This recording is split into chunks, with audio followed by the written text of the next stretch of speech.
Número 3. William Morse. No verão de 2012, Richard Bellitieri, de 60 anos, morava sozinho em Desert Mountain, Maine. Bellitieri, natural de Nova York, apreciava jardinagem, caminhadas, natação e pesca.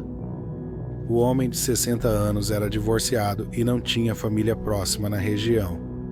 Com o dinheiro do trabalho como contador freelancer, Bellitieri construía um duplex em seu terreno em Trenton, Maine. Na primavera de 2012, Bellitieri contratou um carpinteiro de 45 anos, chamado William Morse, através de um anúncio no Craigslist para ajudá-lo em seu projeto. Em julho de 2012, Richard Bellitieri, 60 anos, desapareceu. Amigos de Bellitieri foram até o duplex, onde Morse estava trabalhando.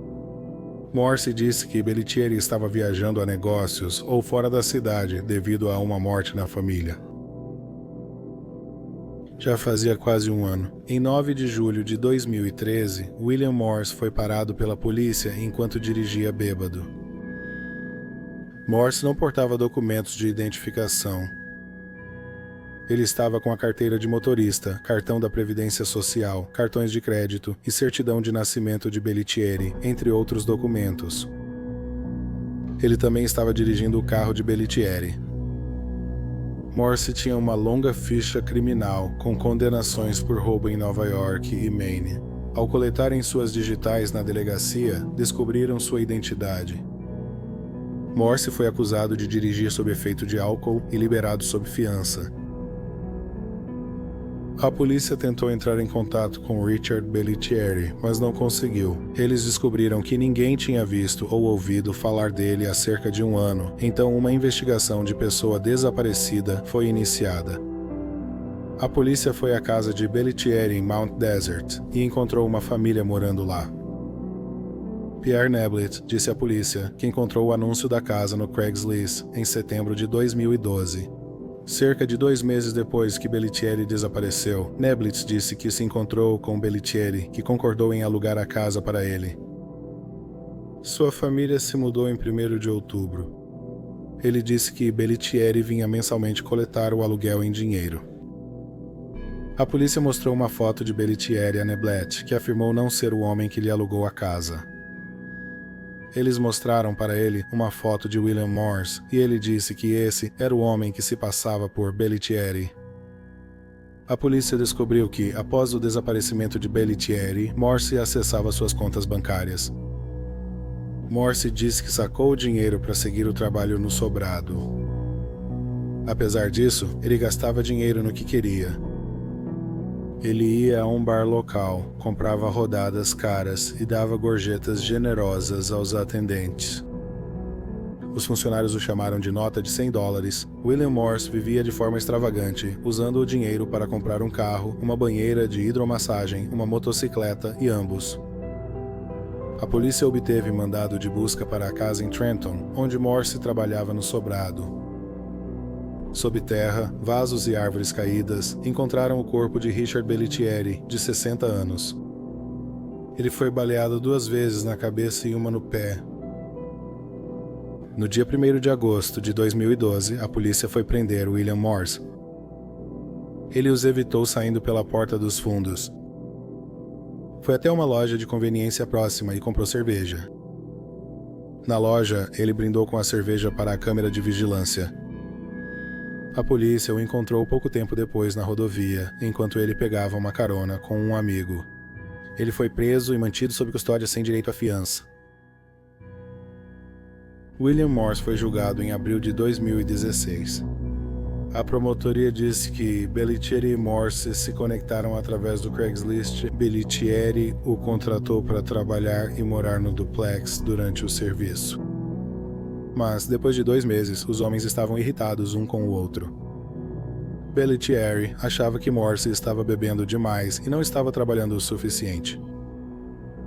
Morse sentia que Bellitieri implicava demais com ele.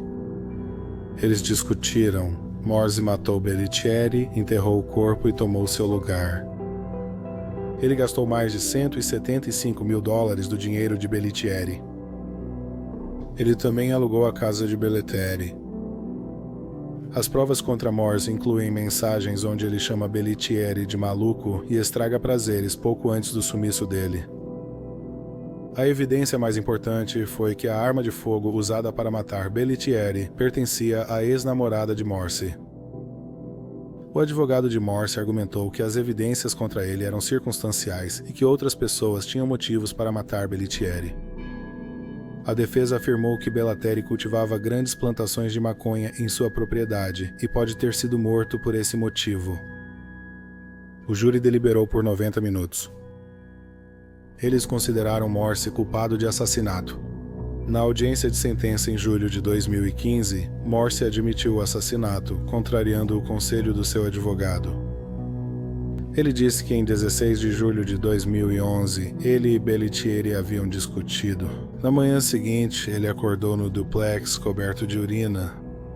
Ele achou que Bellettieri tinha urinado nele enquanto dormia. Bellettieri não estava no duplex. Quando ele acordou, foi até a casa da ex-namorada e pegou a arma. Ele voltou para o duplex e discutiu com Bellettieri. Morse disse ao tribunal que, abre aspas, estourou os miolos dele, fecha aspas. Ele disse que o terceiro tiro acertou o pé dele porque Bellettieri caiu. Morse afirmou que não o matou por dinheiro, ele simplesmente perdeu o controle. Estranharam que ele tenha confessado durante a sentença. Alguns acharam que ele estava culpando a vítima. Ele insinuou que a culpa de Bellettieri ter sido baleado era dele mesmo, porque havia urinado nele. Acham que, apesar do que Morse disse, ele matou Bellettieri para assumir sua vida e roubar seu dinheiro. O juiz condenou Morse a 60 anos de prisão. William Morse, 55 anos, cumpre pena na prisão estadual do Maine, em Warren. A libertação mais próxima dele é em setembro de 2065, quando terá 95 anos. Número 2. Dennis Gage. Timothy Weeks amava música. Ele estudou no Berklee College of Music em Boston e depois voltou para Wisconsin, fixando-se em Hales Corners, subúrbio de Milwaukee. Weeks adorava tocar bateria, especialmente em bandas de jazz. Ele costumava tocar em clubes à noite. Apesar disso, ele nunca conseguiu viver só de música e trabalhava como pintor de casas durante o dia. Weeks nunca se casou e não teve filhos. Então, em dezembro de 2001, Weeks recebeu uma oferta incrível. Ele disse aos amigos que recebeu uma proposta para tocar bateria em um bar em Winnipeg, Canadá, por $800 semanais. Weeks disse aos amigos que recebeu a oferta de Dennis. Dennis era um colega músico que também fazia seus impostos. Weeks decidiu manter seu apartamento em Hales Corners. Antes de sair, Weeks deu ao senhorio o celular de Dennis. Timothy Weeks, de 40 anos, saiu dirigindo seu carro recém-comprado. 10 dias após Weeks partir, seus amigos se preocuparam por não terem notícias dele. Um amigo ligou para o bar em Winnipeg, onde Weeks se apresentaria, mas disseram que não o conheciam. O amigo acionou a polícia e relatou o sumiço de Weeks. O departamento de polícia de Hales Corners era pequeno. Timothy Weeks era um homem de 48 anos e não havia indícios de crime. Se ele quisesse desaparecer, essa era uma escolha dele. A polícia iniciou a investigação semanas após o desaparecimento de Weeks ser registrado. Um detetive telefonou para o número que Weeks passou ao senhorio. O homem que atendeu ao telefone se identificou como Dennis Johnson e disse que morava em Bismarck, Dakota do Norte. Ele disse ao detetive que devia haver um engano, porque não conhecia Timothy Weeks. A polícia sabia que o homem com quem Weeks ia para Winnipeg se chamava Dennis, e Dennis fazia seus impostos. A polícia obteve a declaração de imposto de Weeks. Foram preenchidas por Dennis Gage. O detetive suspeitava que Dennis Johnson, com quem ele tinha falado ao telefone, era na verdade Dennis Gage. Um mês após o desaparecimento de Weeks, o detetive Schoonover, da polícia de Hales Corner, ligou para a polícia de Bismarck e pediu para falar com outro detetive.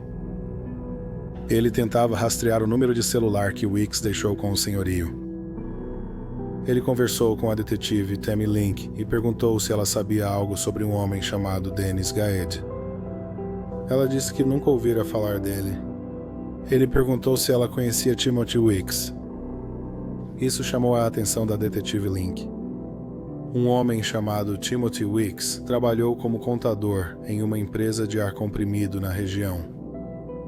Em dezembro de 2001, Weeks pediu demissão de repente. Depois que ele saiu da empresa, os proprietários perceberam discrepâncias na contabilidade.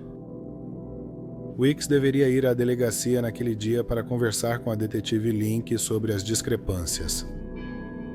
O detetive Schoonover perguntou a Link sobre a aparência de Timothy Weeks. Ela descreveu um homem totalmente diferente de Weeks, mas que correspondia a Dennis Gaed. O detetive Schoonover suspeitava que Timothy Weeks já estivesse morto. Ele passou a verificar boletins de corpos não identificados encontrados recentemente. Em 2 de janeiro de 2002, algumas semanas após o desaparecimento de Weeks, um corpo foi achado no rio Monomoy, Michigan, a cerca de 48 quilômetros da fronteira com Wisconsin. O corpo estava sem a cabeça e as mãos.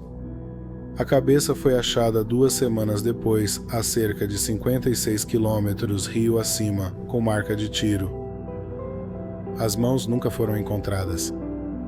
O detetive Schoonover obteve os registros dentários de Weeks e solicitou a comparação com os dentes do desconhecido. Registros dentários confirmaram que era o corpo de Timothy Weeks. Dennis Gaed não compareceu à reunião com a detetive Link.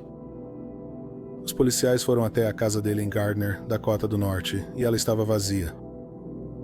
Gaed e sua família haviam se mudado dias antes. Os detetives investigaram mais a fundo Gaed e descobriram que ele tinha um passado em comum. Em 1987, ele tinha uma oficina mecânica em Milwaukee, Wisconsin. Ele foi preso depois de comprar algumas peças roubadas. Ele fez um acordo com a polícia. Gaed frequentava um bar de motoqueiros e a polícia queria informações sobre algumas das pessoas que iam ao bar, então Gaed passou as informações sobre os motoqueiros para a polícia. Em 1991, Gaed foi contratado como policial disfarçado. Porém, Gaed passou a abusar de droga. Em 1994, ele foi condenado por 2 acusações de posse de cocaína e uma acusação de obstrução policial. Ele foi condenado a 6 meses de prisão. Depois que saiu da prisão, Gaed abriu um restaurante. Depois ele teve problemas com a polícia. Gaed contratou um detento em seu restaurante por meio de um programa de reintegração ao trabalho. No primeiro dia de trabalho, o detento fugiu. A polícia disse que Gaed solicitou o detento porque estava sendo pago para ajudar o detento a fugir da custódia. Então Gaed foi acusado de ser cúmplice e ajudar na fuga de um criminoso. Gaed disse que a polícia o incriminou. Ele disse que tinha informações que provavam que um policial e uma pessoa do escritório do promotor estavam envolvidos no tráfico de drogas. A polícia pediu para ele contratar o detento, sabendo que ele havia fugido, para que pudessem prendê-lo. Mais ou menos na mesma época, Gaed teve outro grande problema. Depois que Gaed foi solto da prisão, ele continuou sendo informante. Os motoqueiros descobriram que Gaed era X9. Querendo evitar seus problemas legais e evitar ser ferido ou morto pelos motoqueiros, ele fugiu da região. Gaed acabou se estabelecendo em Winnipeg e assumiu uma nova identidade, Luke Egnon.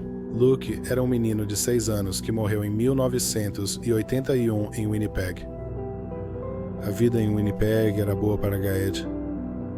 Ele formou uma banda que lançou um álbum, voltou a estudar e teve um filho. Após solicitar um empréstimo estudantil com identidade roubada, as autoridades foram avisadas. Em março de 2000, ele foi preso e deportado para os Estados Unidos. Para sua surpresa, nenhum policial o esperava quando ele foi deixado em Dakota do Norte. Mesmo assim, ele ainda seria julgado por ajudar o detento a fugir. Enquanto aguardava o julgamento, ele se estabeleceu em West Atlas, Wisconsin, e abriu um escritório de contabilidade. Ele conheceu uma mãe solteira em 2001 e se casaram. Em julho de 2001, Gaed foi condenado por ser cúmplice de auxílio a criminoso e fuga. Ele foi solto sob fiança até a sentença.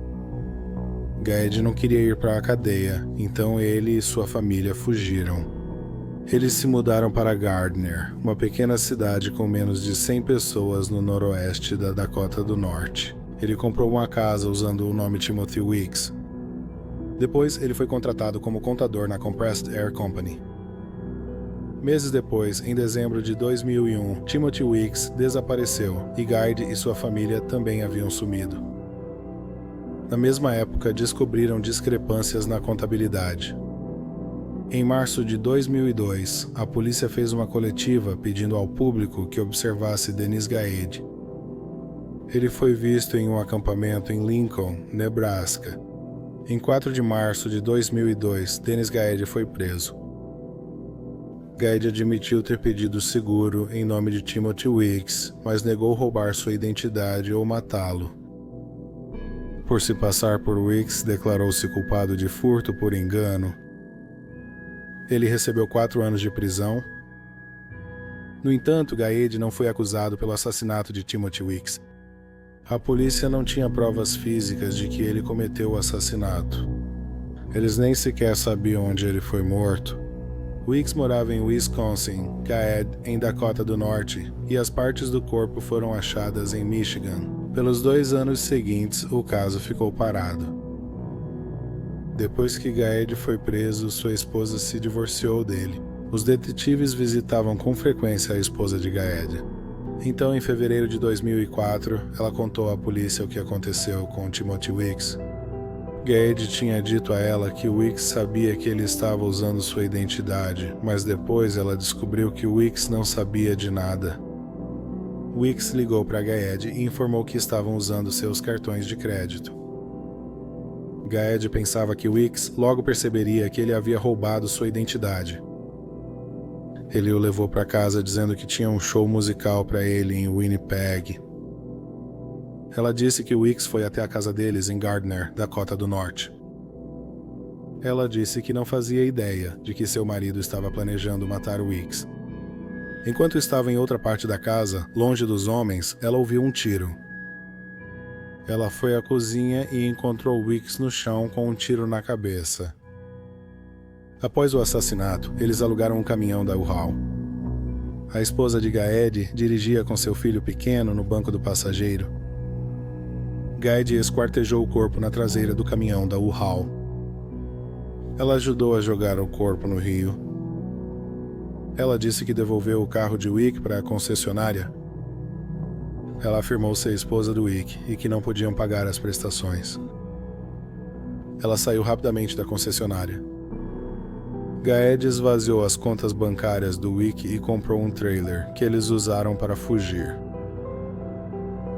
Em agosto de 2005, quase 3 anos e meio depois que Timothy Weeks foi morto, Dennis Gaed foi acusado do seu assassinato. Ele foi a julgamento em abril de 2006. A principal prova contra ele foi o depoimento da ex-esposa. A defesa de Gaed destacou que não havia nenhuma prova física. Afirmaram que sua ex-esposa era a assassina. Ela matou Weeks após sofrer agressão sexual dele. A defesa também destacou que a ex-esposa recebeu imunidade para testemunhar contra Gaed e que essa era a única prova contra ele. O julgamento levou 5 dias. O júri deliberou por menos de 4 horas. Consideraram Gaed culpado de assassinato. Na audiência de sentença de Gaed, ele manteve que era inocente e que sua esposa era a assassina. Ele chamou sua ex-esposa de monstro e demônio. Ele também disse, abre aspas, Jesus também foi condenado por um crime do qual era inocente. Isso foi há 2000 anos e muitos ainda não veem essa verdade. Deus está comigo. Com a intervenção dele, os verdadeiros assassinos serão levados à justiça. Fim da citação. Gaed recebeu prisão perpétua sem possibilidade de condicional. Dennis Gaed, 62, cumpre pena na Penitenciária Estadual de Dakota do Norte, em Bismarck. Número 1. Lois Ann Rice. Em 2018, David e Lois Rice viviam em Blooming Prairie, cidade de menos de 2.000 habitantes, no sudeste de Minnesota. David e Lois se casaram em 1982, quando ela tinha 19 anos e ele 20. Eles tiveram 3 filhos, que lhes deram 5 netos. David era dono e operava um negócio de criação de larvas de cera, e Lois administrava uma creche. Eles parecem estar felizes após 25 anos de casamento. Lois teve uma vida estável após uma infância incomum. A mãe dela era acumuladora e Lois tinha vergonha de levar amigos até sua casa. Ela largou o ensino médio depois do 2º ano. Em 12 de março de 2018, Lois foi até a fazenda Worm e disse aos funcionários que David estaria ausente porque estava doente. 3 dias depois, ela voltou à fazenda e disse que ele ainda estava doente. Depois, Lois deixou de ir à fazenda e ninguém conseguiu contato com ela ou David. Em 23 de março de 2018, 11 dias depois que Lois veio à fazenda, a polícia foi chamada para fazer uma verificação de bem-estar do casal. Quando a polícia foi até a casa do casal, encontrou David Rice, de 54 anos, morto no banheiro. Um cobertor cobria seu corpo. Ele havia sido baleado uma vez nas costas e uma vez no peito com uma pistola calibre 22. Ele estava morto há 11 dias. Lois Rice, 56 anos, não foi encontrada. 2 dias após o corpo ser encontrado, a polícia anunciou que Lois era suspeita do assassinato do marido. A polícia descobriu que Lois tinha um sério problema com jogos de azar. Ela havia gastado mais de $500 mil que recebeu de uma herança. A irmã de Lois estava em adoção para adultos por problemas de saúde mental. Lois tinha acesso à conta bancária da irmã e roubou $10 mil dela. A polícia também descobriu que Lois havia transferido recentemente $11 mil da conta empresarial de David para sua conta pessoal. A polícia determinou que, após o assassinato, Lois foi para Iowa. Ela conseguiu mais $10 mil da conta bancária do marido e gastou tudo em jogos de azar. Depois a polícia perdeu seu rastro. O Serviço de Marshals dos Estados Unidos começou a procurá-la, mas as autoridades não faziam ideia de onde ela poderia estar. Pamela Hutchinson, 59 anos, estava em Fort Myers Beach, Flórida. O marido da amiga dela morreu e ela foi ajudar a espalhar as cinzas. Ela morava a pouco mais de 160 quilômetros dali, em Braden, Flórida. Ela havia se mudado para lá 1 ano antes, vinda de Virginia Beach, Virgínia, depois de se divorciar do marido, com quem foi casada por 20 anos. Em 9 de abril de 2018, a família de Pamela entrou em contato com a polícia de Fort Myers e pediu que fizessem uma verificação de bem-estar. Ninguém havia ou tinha notícias dela há 4 dias. O corpo de Pamela Hutchinson, 59 anos, foi encontrado no condomínio alugado por ela. Ela foi baleada várias vezes com uma pistola calibre 22. Em poucos dias, a polícia apontou Lois Rice como principal suspeita. No apartamento de Pamela, a polícia achou 40 digitais de Lois. Por ser fugitiva procurada, suas digitais estavam no Banco de Dados Nacional. A polícia também encontrou muitas imagens de câmeras de segurança de Pamela e Lois juntas. Isso incluía imagens do resort na época em que se acredita que Diane foi assassinada. A carteira e o carro de Pamela sumiram. Lois foi gravada entrando no carro e o levando embora do condomínio. A polícia conversou com os amigos de Pamela e descobriu que ela havia conhecido Lois dias antes do assassinato em um bar. Elas se uniram após ficarem separadas dos maridos por 20 anos. Lois contou que seu marido morreu. Depois de assassinar Pamela Hutchinson, de 59 anos, Lois Reese, de 56 anos, assumiu sua identidade. A polícia acredita que Lois achou Pamela por acaso. Ela percebeu que elas tinham características semelhantes, então fez amizade com ela e a matou. Para roubar a identidade dela, Lois descontou um cheque de $5.000 da conta de Pamela antes de fugir do estado. Ela foi para o oeste, usando a identidade de Pamela para reservar quartos de hotel e pedir serviço de quarto. Ela visitava cassinos com frequência. Em um cassino na Louisiana, Lois ganhou $1.500. Ela reivindicou o prêmio em seu próprio nome. Mesmo assim, os oficiais federais tentavam alcançá-la e Lois seguia foragida. O caso virou manchete nacional quando a mídia chamou Lois de Lois Azarada, vovó apostadora e vovó assassina. Outdoors sobre ela foram colocados no Texas, Novo México, Arizona, Califórnia e Nevada. A polícia recebeu uma dica de que Lois estava na ilha de San Pedro, Texas. Um funcionário do restaurante a viu e chamou a linha de denúncias. Em 19 de abril, 6 semanas após o assassinato do marido, os oficiais dos Estados Unidos prenderam Lois Reese. Ela foi presa enquanto dirigia o carro de Pamela. As autoridades revistaram o quarto de hotel dela e encontraram a arma usada para matar o marido. Em dezembro de 2019, na Flórida, Lois se declarou culpada pelo assassinato de Pamela Hutchinson e foi condenada à prisão perpétua. Pelo assassinato do marido dela, as autoridades a extraditaram para julgamento em Minnesota, onde foi acusada de assassinato em primeiro grau. Em agosto de 2020, como parte de um acordo judicial, ela se declarou culpada para evitar a pena de morte e foi condenada à prisão perpétua. O advogado de Lois revelou o motivo do assassinato do marido dela. Em 11 de março de 2018, eles estavam no torneio de beisebol do neto em Wisconsin. David queria ir embora cedo e eles discutiram. Eles discutiram enquanto dirigiam e continuaram brigando em casa. Lois disse que David fez um comentário sarcástico sobre uma crise de saúde mental que ela teve anos antes, então ela atirou nele. Lois Reese, 63 anos, cumpre prisão perpétua sem condicional na penitenciária feminina de Minnesota, em Shakopee.